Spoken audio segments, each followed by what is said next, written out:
Benvenuta e benvenuto in Crescere coi Demoni. Io sono Giovanna e questo è lo spazio dove parliamo di quelle esperienze che nessuno vuole attraversare, ma che una volta attraversate ci cambiano per sempre. Se vuoi saltare l'introduzione al podcast, puoi andare in descrizione e cliccare direttamente sui capitoli.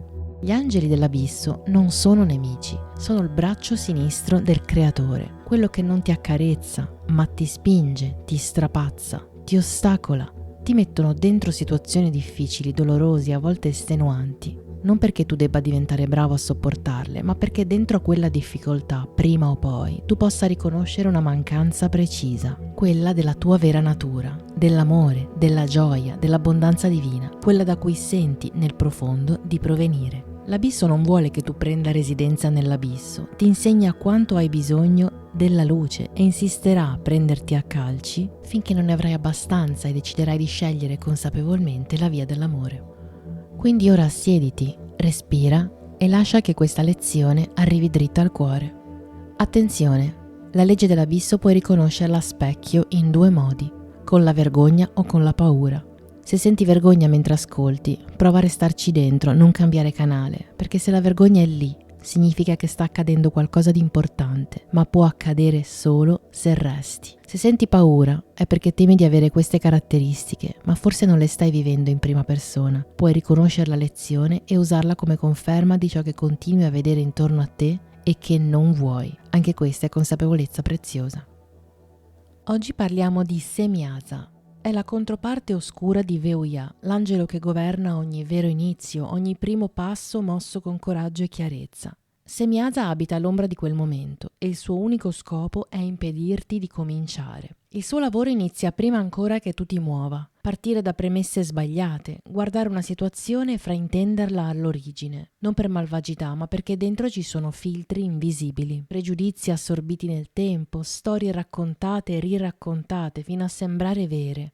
Una certa difficoltà a stare nella realtà così com'è, senza aggiustarla, senza colorarla, senza renderla più sopportabile, senza anestetizzarla in nessun modo. Quando il punto di partenza è distorto, non si riesce mai a partire davvero. Si rimane fermi in un loop di indeterminazione, di decisioni rinviate, di vita in attesa di cominciare. Non per pigrizia, quella è un'altra sfida ancora. Semyaza agisce dandoti tutte le ragioni per immobilizzarti, per non cominciare. Ti racconta una storia che non permette il primo passo vero. Semyaza si insinua spesso nelle relazioni di lunga data, due persone che non si dicono la verità su ciò che vogliono o su ciò che pensano, per paura che certe parole distruggano tutto. E allora ci si convince che sia meglio mantenere tutto così com'è. Le relazioni che costruisce non mancano di affetto, ma poggiano su una versione della realtà che non è mai stata messa a fuoco. Semyaza falsifica anche la relazione con noi stessi, pensa a quando vuoi cominciare una dieta, un progetto, una nuova abitudine.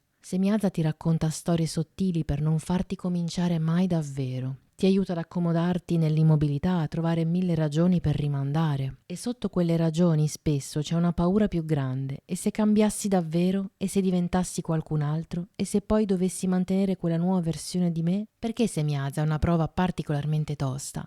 Perché è la prima, è in cima, è l'inizio di ogni cosa. Tenersi stretti a Semyaza, magari anestetizzando la sofferenza invece di attraversarla, significa rifiutare indirettamente ogni angelo della salute che prosegue. Significa invecchiare dentro una vita che non è mai davvero cominciata. Qui parliamo di energia serafinica, di Ariete, Marte, pura volontà d'azione. Ed è proprio quella volontà che Semyaza cerca di spegnere prima che si accenda. La runa che può aiutare come talismano, secondo me, è Ansuz, la verità che arriva dall'alto e dissolve i filtri distorti. Non è una runa di forza o di protezione. È una runa di chiarezza, perché il problema qui non è la forza, è la visione, è il messaggio. Ricorda, il talismano è efficace solo se preceduto da consapevolezza e vera comprensione della prova. Cosa impariamo da questa lezione? La lezione di Semyaza non è imparare a mentire meglio, a noi stessi o agli altri.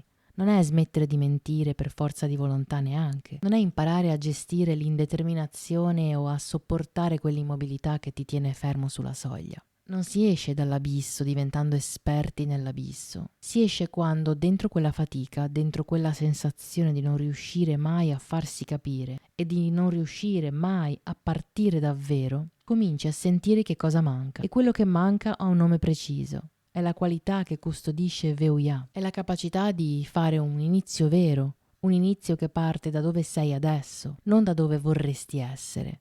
Non importa l'età, le risorse, le condizioni, si comincia da ciò che si ha adesso. Veuia, se lo chiami, vieni e ti dice le cose come stanno, ti dice che la verità, anche quando fa paura, è l'unica fondamenta su cui costruire qualcosa di reale. La sofferenza di Semyaza potrebbe farti vedere milioni di ragioni per restare dove sei e nessuna buona ragione per cominciare qualcosa di nuovo, per mettere in atto le tue idee geniali, per esempio. È una prospettiva distorta. Veuia ti aiuta a non avere paura dei nuovi inizi. Quando arriverà il movimento, sarai al sicuro. Semyaza ti ha tenuto fermo non per condannarti, ti ha tenuto fermo perché tu sentissi nel profondo quanto è stancante non poter essere semplicemente te stesso, autentico. Quanto pesa non dire la verità, quanto pesa aspettare di cominciare. E quando lo sai abbastanza, quando lo senti abbastanza, quando quella stanchezza diventa più grande della paura e puoi dire basta, voglio cominciare da capo, una nuova versione di me, di questa relazione, di questo lavoro. La lezione allora è compiuta.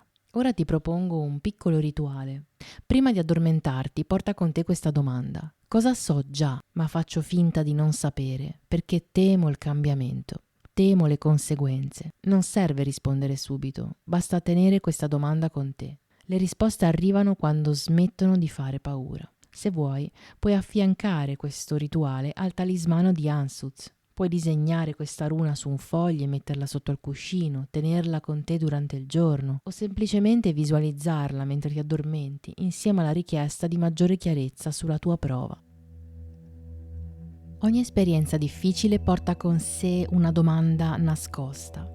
Non come faccio a sopportare tutto questo, ma cosa sto cercando davvero? Le risposte sono 72 e ognuna ha un nome, una sua luce, un angelo della salute che la custodisce. Se vuoi investigare il tuo momento presente in una lettura personale, trovi il link in descrizione. E tu stai bene, prenditi cura di te e noi ci vediamo alla prossima tappa. E ricorda, l'abisso è solo la via di crescita più dura. Quando ne avrai abbastanza, c'è l'angelo della salute ad aspettarti.